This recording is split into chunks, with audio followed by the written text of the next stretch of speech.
빌립보서 3장 1절은 보면 종말로라는 말로 시작하죠. 종말로라는 단어는 끝으로, 마지막으로, 결론적으로 말하자면이라는 뜻입니다. 바울은 빌립보서를 통해서 지금까지 자신이 어떻게 기쁨의 삶을 살고자 했는지 이야기했고, 또 이 기쁨의 삶을 빌립보 성도들에게 함께 누리기를 기대하며 계속 권면해 왔습니다. 빌립보서 3장에 바울은 드디어 기쁨의 삶을 사는 비밀을 결정적으로 제시해주고 있습니다. 그런데 여러분, 빌립보서는 4장까지 있지 않습니까? 그런데 왜 3장 1절에 결론을 제시하고, 그것도 너무 빠른 것 같지 않아요? 그런데 성경학자들이 말합니다. 바울은 참을 수가 없었다는 것입니다. 빨리 결론을 제시하고 싶어서 견딜 수가 없었다는 것입니다. 그렇다면 여러분, 도대체 어떻게 하면 기쁨의 삶을 살 수 있을까요? 오늘 본문 3장 1절 첫 부분에 그 비밀이 나와 있습니다. 정말로 나의 형제들아, 주 안에서 기뻐하라. 빌립보에서 사도 바울은 지금까지 기뻐하라는 말을 여러 번 반복했어요. 주 안에서 기뻐하라 하는 단어는 오늘 처음으로 사용하고 있는 것입니다. 주 안에서 기뻐하라. 사랑하는 여러분, 그렇습니다. 여기 기쁨의 비밀이 있습니다. 주님 안에서만 진정한 기쁨의 삶, 진정한 행복의 삶이 가능한 줄로 믿습니다. 여러분, 3장 1절에 주 안에서 기뻐하라. 너에게는 같은 말을 쓰는 것이 내게는 수고로움이 없고 너에게는 안전하리라. 사도 바울이 말하는 것입니다. 나는 지금까지 기뻐하라는 말을 여러분에게 여러 번 되풀이했습니다. 그러나 이 반복은 내게는 지루한 것이 아닙니다. 그것은 여러분의 유익을 위한 것입니다. 나는 진실로 여러분이 기쁘고 행복한 삶을 사는 것을 보고 싶습니다. 사랑하는 여러분, 그렇습니다. 여러분 기뻐하시기 바랍니다. 주님 안에서 기뻐하시며 사시기 바랍니다. 오늘 본문에서 사도 바울은 기쁨의 삶을 추구하는데 두 가지가 있다라고 말합니다. 하나는 율법의 길이고 또 하나는 복음의 길이라고 말합니다. 당시 율법의 영향을 받은 많은 사람들이 빌립보 교회에서는 율법을 지키는 것이 인간적인 노력을 통해서 하나님을 기쁘게 하는 거라고 도달할 수 있다는 그런 삶을, 율법주의적인 삶을 살았던 사람들이 많았습니다. 그래서 그런 삶을 추구했었어요. 그런데 바울이 또 하나의 길이 있답니다. 기쁨의 삶을 살 수 있는 또 하나의 길, 바로 복음의 길이라는 것입니다. 여러분, 바울은 예수 믿기 전에 율법에 속해 있던 사람이었어요. 그는 철저한 율법주의자였어요. 그의 온 삶을 다해서 율법을 지키려고 했지만 그것이 하나님 앞에서 그의 영혼을 구원하지 못했고, 그의 율법적인 삶이 진정한 기쁨을 가져다 주지 못했음을 알았어요. 바울은 복음을 깨닫고 예수님을 영접하고 난 후에 비로소 바울은 율법주의자 사상이 얼마나 반기독적이고 인간의 회복을 파괴하는 것을 깨닫게 됩니다. 그래서 여기 빌립보서 3장 2절에 율법주의자에 대해서 지나치다 싶을 정도로 강한 비판을 하고 있어요. 2절에 보시면 개들을 삼가하고 행악하는 자들을 삼가하고 손 할례당을 삼가라. 이들이 누구죠? 율법주의자들입니다. 바울은 인간적인 노력을 통해서 행복에 도달할 수 있다라고 주장하는 그 사람들을 뭐에 비유해요? 개에 비유하고 있습니다. 개. 바울 자신이 율법주의자로서 그런 삶을 해봤는데 안 되거든요.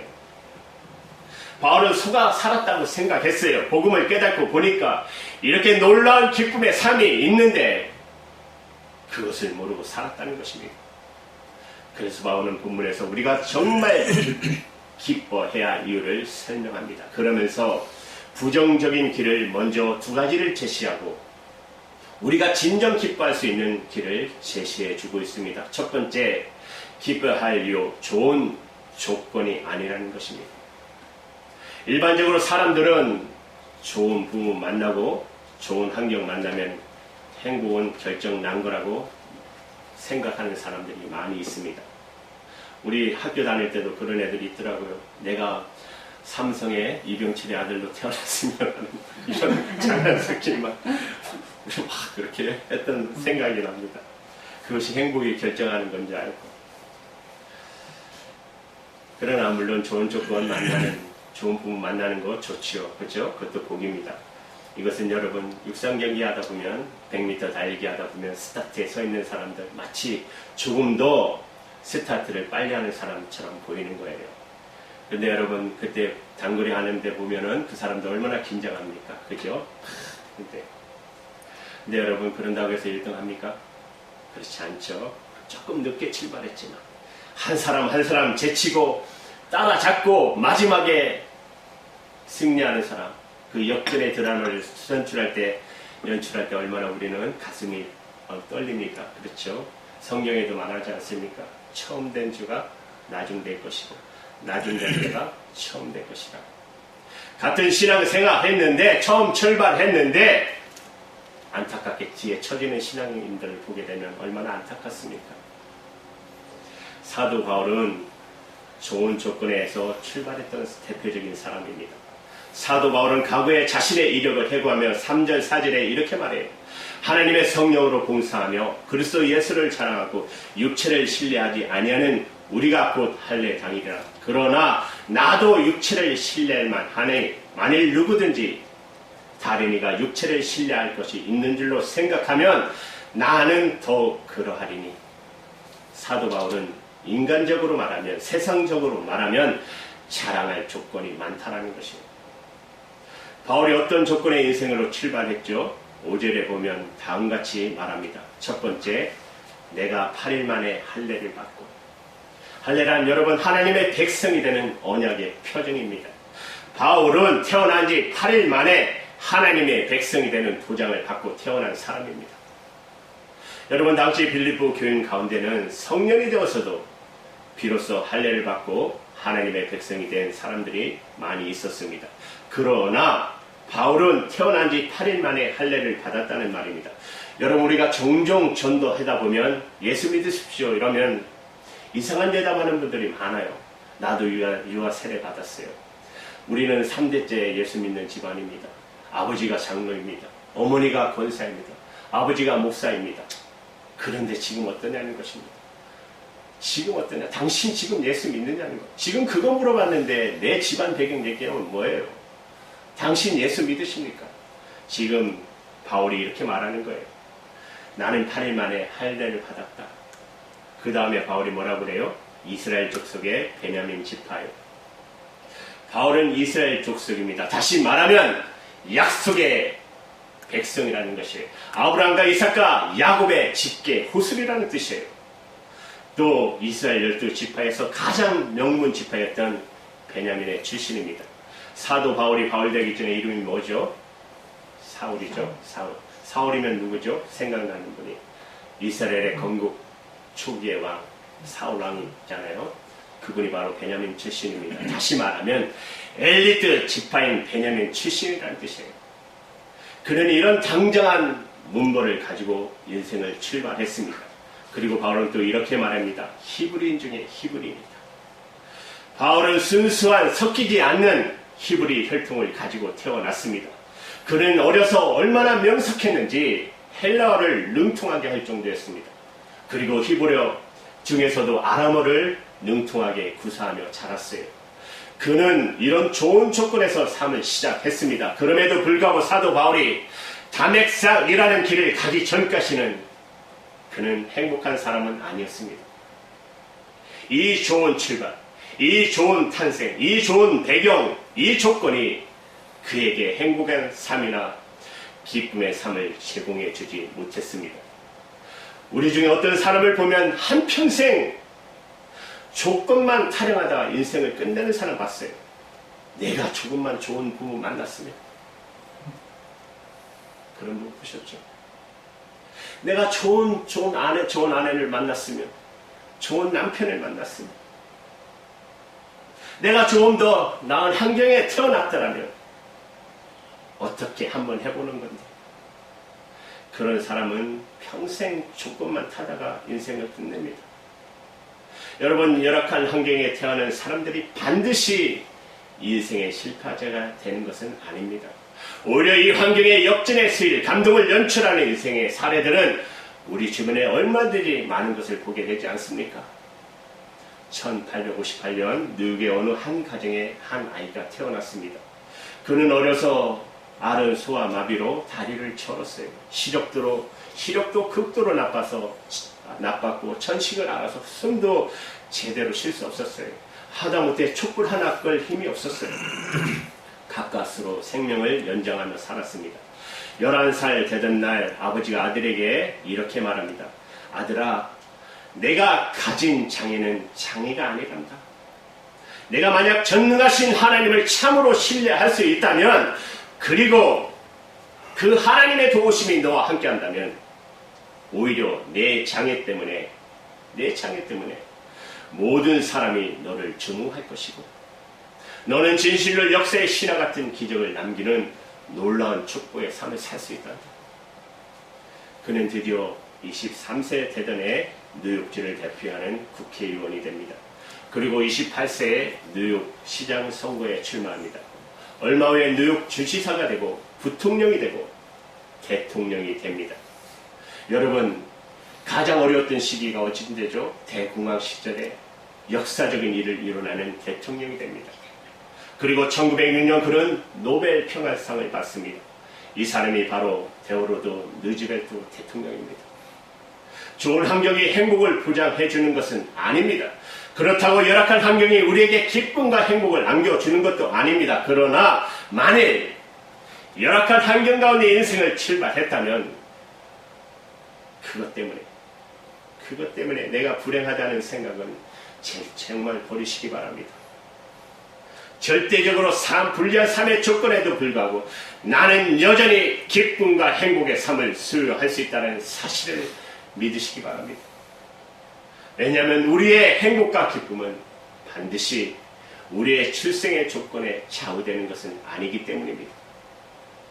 여러분, 두 번째 기뻐해야 할 이유, 성취 때문에가 아니라는 것이에요. 우리는 뭔가를 해냈다는 것은 아름다운 일이에요. 저는 인간이 가진 가장 본질적인 열망이 있다면 그것은 아마 자의 실현의 열망이라고 봐요. 그거는 성적인 본능보다도 더 본능적인 열망일 것입니다. 자아를 실현하고 싶어서 그것도 무언가를 성취하고 싶은 열망, 이것이 바로 인간이 가진 가장 아름다운 열망이 아니겠습니까? 그러나 무엇을 성취했다고 해서 그것이 자동적으로 우리에게 행복과 기쁨을 보장해 주는 것은 아닙니다. 사도 바울도 말하자면 이미 예수 믿기 전에 상당한 업적을 성취를 이룬 사람입니다. 바울은 이러한 자기 이력을 다음같이 말합니다. 빌립보서 3장 5절 6절에 보시면 율법으로는 바리새인이요 열심으로는 교회를 핍박하고 율법에 의해 흠이 없는 자로라. 지금 사도 바울은 자신의 종교적 성취, 사회적 성취, 도덕적 성취에 대해 말하고 있어요. 종교적 성취 뭐라고 말해요? 율법으로는 바리새인이요. 우리는 바리새인 이꼬로 하면 뭐죠? 위선자라고 생각하지 않습니까? 그러나 여러분, 예수님 당시에 바리새인들은 사회적으로 굉장한 존경을 받던 사람들입니다. 그들은 거룩한 율법을 날마다 읽고 낭독했고 그대로 지켜오고 살고자 정말 애썼던 사람들이에요. 그래서 사도 바울은 율법을 배우기 위해서 그 당시 최고의 율법의 기관인 학자인 가멜리엘이라는 학자를 통해서 스승 밑에서 율법의 공부를 합니다. 그 가멜리엘 타고난 여러 제자 중에 수제자가 됩니다. 지금으로 말하면 KS 마크예요. 여러분 KS 마크 아세요? 이제 많이 사라졌는데 옛날에는 고등학교도 시험을 보고 갔잖아요. 그죠? 우리 권사님 시대 때는 K 하면 어디죠? 경기고등학교, 경기여고였잖아요. 꼬로 서울대학교 이렇게 되던 시대가 있었지 않습니까? 지금 말하면 하버드 출신이라는 것이에요. 그런 율법주의자로서 그런 율법주의자로서 바울은 또 어떻게 해요? 열심으로 기회를 핍박했다는 거예요. 바울은 오직 여호와 하나님 한 분만을 믿고 있어요. 그런데 어느 날 예수가 나타난 거예요. 예수님과 하나님이래요. 도저히 이 사람은 용납이 안 되는 것이죠. 그러니 어떻게 하겠어요? 수단과 방법을 가리지 않고 그리스도인들을 핍박했지 않았습니까? 그것이 바로 한 하나님의 충성을 다하기 위해서 그리스도를 죽이는 것이 자기의 삶의 전부였던 것이에요. 여러분 사도행전 9장 1절 이하를 보면 바울은 대제사장에게 가서 그리스도인들을 처벌할 수 있는 공적인 권세를 부여받습니다. 또 사도행전 26장을 보면 그가 그리스도인을 죽이는 데 가편, 그러니까 투표를 할 수 있는 권한을 가지고 있던 사람이에요. 이 투표 아무나 할 수 있는 수가 아니에요. 상당한 지위를 가졌던 사람이라는 것을 알 수 있어요. 그는 세력을 가지고 있었고, 그러나 그 권세가 사도 바울은 행복하지 못했다는 것이에요. 오늘날 한국의 특별한 시대 상황에서 과거 권력을 휘두르던 사람들이 끝이 보이지 않는 깊은 수렁에 빠져드는 것을 볼 때, 몰락하는 것을 볼 때 반드시 인간의 행복을 권력이 보장해 주는 것은 아님을 여실히 증명하지 않았습니까? 그럼에도 불구하고 많은 사람들이 아직도 이 권력이 행복을 보장해는 그 자리냐, 그걸 위해서 땀을 흘리고 애를 쓰는 것을 보게 됩니다. 여러분, 일 자체는 아름다운 것입니다. 그러나 참다운 목표가 없는 일은 허무한 것입니다. 제가 제일 불쌍하게 여기는 분이 세상에서 가장 불쌍한 일이 있다면 죽으라고 일만 하는 분, 그리고 그냥 생을 끝내는 사람들. 이것이 얼마나 허무한 인생일까요?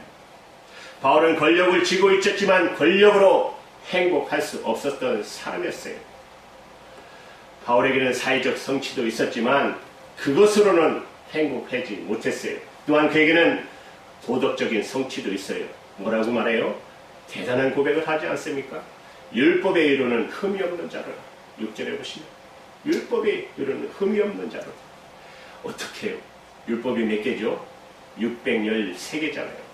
거기에 흠이 없는 자라는 게 도대체 얼마나 철저하게 율법적으로 살았는지를 아시겠죠? 이건 굉장한 고백입니다. 상당한 도덕적인 수단에 도달했다는 것이에요. 율법에 이르는 말하자면 도무지 없다는 말, 대단한 고백 아닙니까? 사랑하는 여러분, 그렇습니다. 바울은 성공한 사람, 성취한 사람이었어요. 그러나 그는 여전히 행복한 사람은 아니었어요. 그의 혈관에는 그리스도를 주기 위한 뜨거운 살기가, 피기가 아직도 흐르고 있었고, 그는 진정한 의미의 행복한 사람이 아니라 성공이 행복이 아니라는 것을 깨달은 것입니다. 저는 현대인이 숭배하는 가장 강력한 우상이 있다면 성공이라는 이름의 우상이에요. 자신을 위한 성공. 그것은 결코 선하고 아름다운 결과로 이어지지 않습니다. 여러분, 솔로몬 대표적인 축복받는 사람 아닙니까? 그러나 여러분, 그 말로를 결과를 추적해보면 결코 그는 행복한 사람은 아니었어요. 그로 인해 나라가 파괴되지 않습니까? 분열되지 않습니까? 아예 성공을 이루기 전에 솔로몬의 모습이 훨씬 더 아름다워지지 않습니까? 여러분, 벌써 75주년이 됐네요. 강복. 그렇죠? 이스라엘 백성들이 70여 년 만에 자기 고국으로 돌아간 것처럼 이제 하나님이 역사하실 줄로 믿습니다. 또 남북이 하나가 되는. 근데 여러분, 8.15 하면 생각나는 사람이 누구죠? 물론 순국 여사, 그분들이 가장 크게 생각나죠. 그러나 또 한 사람, 이완용이라는 사람 아닙니까? 팔아먹을 게 없어서 어떻게 나라를 팔아먹습니까? 안 그래요? 그는 출세한 사람이잖아요. 처음에는 20세의 문과에 급제하고 주미 대사가 되고 주일 공사가 되고 애무 대신이 됐지 않습니까? 그러나 그것이, 그 권력이, 성공이 그를 나락으로 빠추지 않았습니까? 한일 합방에 도장을 찍는 그런 사람이 되지 않았습니까? 역사 속에 그는 나라를 팔아먹는 내국노가 되어버렸습니다. 그는 성공했지만 절대로 행복하지 않는 사람입니다. 지난 세월 우리나라의 통치자들을 보게 되면 여러분, 몰락하는 가정을 보면 얼마나 가슴이 아픕니까? 그 중에 누가 생각납니까? 어떤 분이 쓴 책에 이런 제목이 있더라고요. 차라리 평범한 여성으로 태어났더라. 책 제목이 너무 제 가슴에 정말 와 닿지 않습니까? 차라리 평범한 여성으로 태어났습니다. 자신의 만족을 위한 성취가 반드시 행복을 보장하지는 못합니다. 그러나 하나님이 기뻐하시는 성취라면, 다시 말하면 나의 성취가 정말 이웃에게 유익을 줄 수 있는 것이 된다면 그것이 진정한 의미의 성공이 있을 것입니다.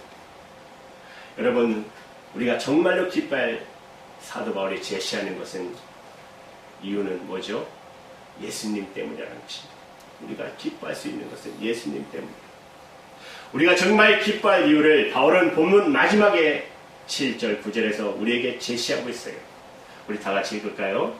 시작. 그러나 무엇이 네게 유익하던 것을 내가 그리스도를 위하여 해로 여길 뿐더러 또한 모든 것을 해로 여김은 내 주 그리스도의 육수를 아는 지식이 가장 고상한 의미이니라. 내가 그를 위하여 모든 것을 버리고 배설물로 여기는 그리스도를 얻고 그 안에서 발견되려 하느니. 이는 사도 바울의 체험적인 고백인 것입니다. 사도 바울은 그리스도를 주기 위해서 담액생 도상으로 가고 있을 때 갑자기 종의 빛보다 더 밝은 빛 가운데 한 목소리가 들려옵니다. 사울아, 사울아, 내가 어찌하여 나를 핍박하느냐? 주여, 니시나이까? 나는 내가 핍박하는 예수라. 사도 바울과 예수님과의 만남, 그 순간 바울의 일생을 뒤집어버리는 혁명적인 사건이 일어납니다. 그를 사로잡아 그를 용서하시고 용납하시며 그에게 새로운 삶의 가능성을 열어주신 그분을 향하여 바울이 엎드려 주님이라고 고백하는 그 순간, 지금까지 그가 붙들고 있던 가치관이 송두리째 무너져 버리게 됩니다. 그는 자신이 지금까지 자랑했던 모든 것을 향해서 쓰레기와 같다라고 선언합니다. 출세하기 위해서, 명예하기 위해서, 명예를 얻기 위해서, 권력을 위해서 달려왔던 사도 바울이 하는 고백인 것입니다. 내가 이렇게 냈던 모든 업적도 불구하고 만약 그것이 그리스도를 얻는 일에 방해가 된다면, 내가 그리스도 안에서 더욱 하나님이 기뻐하시는 사람으로 발견되고 성숙하는 가정에 방해가 된다면 나는 이 모든 것을 차라리 해로 여길 것이며 배설물로 여길 것이다. 왜냐하면 권력이나 돈이 그에게 진정한 기쁨을, 행복을 주지 못했기 때문에 그렇습니다. 사도 바울이 예수님 앞에 쓰러지는 순간 그분은 그의 죄를 용서하셨습니다. 그뿐만 아니라 하나님은 그를 향해 의롭다고 선언해 주셨습니다. 사도 바울은 자신을 하나님의 자녀라고 선포해 주시고 복음의 영광을 위한 증인 삼아 주시고 하늘의 문을 열어 영원한 생명 주시고 이 땅에서 진정한 삶의 의미를 깨닫도록 허락해 준 예수 그리스도, 그분이야말로 바울의 인생에서 새로운 기쁨과 진정한 행복의 이유가 될 수가 있었던 것입니다. 그런데 사랑하는 여러분, 유감스럽게도 오늘을 살고 있는 많은 사람들이 아직도 예수님 속에서 기쁨을 발견하기보다는 바울이 쓰레기처럼 버렸던 것을 의지하고 있다는 사실, 출세하고 돈만 벌면 행복할 수 있는 것처럼 생각하는 이 못된 자존심, 이 자존심의 근거에 하나님을 알려고 하니까 하나님을 알 수가 없는 것이죠. 신앙생활에 가장 커다란 방해가 되는 것이 무엇이라고 생각하십니까? 하나님을 떠난 자존심. 지금은 그래도 길을 좀 잘 찾는데 전에는 길을 잘 못 찾았어요. 한 10번 가도 그 길 가면 못 가는 것처럼. 아내하고 운전 가면은 한 번 물어보면 되는데 와이프는 한 번 딱 가면은 그 길을 알아요. 근데 안 물어봐요. 가보면 맨 처음에 싸우다 그래도 안 가. 아, 그놈의 자존심. 그래서 되돌아왔던 길이 왜 그 길이 그 길 같죠, 저는. 그거 쓸데없는 자존심. 겸손하게 한번 물어보면 될 것.